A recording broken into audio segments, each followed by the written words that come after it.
নবজাতক কি কোনো ম্যানুয়াল নিয়ে আসে কিভাবে তার যত্ন নিতে হবে? না, তবে আমি দিচ্ছি ৪৫ সেকেন্ডের গাইড। শিশুকে বুকে রাখুন নিজের শরীরের সংস্পর্শে। এতে বন্ধন মজবুত হয়, শরীরের তাপমাত্রা ঠিক থাকে আর দুধ খেতে সাহায্য করে। জন্মের ১ ঘন্টার মধ্যে দুধ খাওয়ান। শুধু মায়ের দুধ দিন, কোনো জল, মধু বা গরুর দুধ নয়। চাহিদা মতো খাওয়ান ২ থেকে ৩ ঘন্টা পর পর, আর বসে বসে দুধ খাওয়ান। প্রতি ফিডের পর শিশুকে অবশ্যই ঢেকুর তোলান।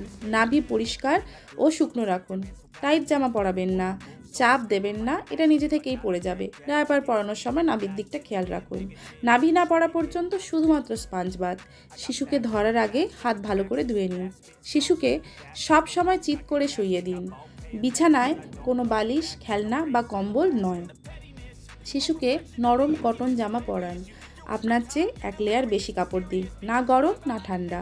ডায়াপার নিয়মিত বদলান, জায়গা শুকনো রাখুন। প্রয়োজনে র্যাশ ক্রিম ব্যবহার করুন। টিকা ঠিক সময় দিন আর নিয়মিত ডাক্তার দেখান। ডাক্তারের পরামর্শ অনুযায়ী জরুরি ওষুধগুলি হাতের কাছে রাখুন, যেমন জ্বরের ওষুধ, পেটে ব্যথার ওষুধ, গ্যাসের ওষুধ। শিশু না খেলে জ্বর, শ্বাসকষ্ট, বমি, হলদেটে চোখ বা নাভি থেকে দুর্গন্ধ এই ধরনের কিছু হলে তৎক্ষণাৎ ডাক্তারের কাছে যান। পুষ্টিকর খাবার নিজে খান, বিশ্রাম নিন আর পরিবারের সাহায্য নিন।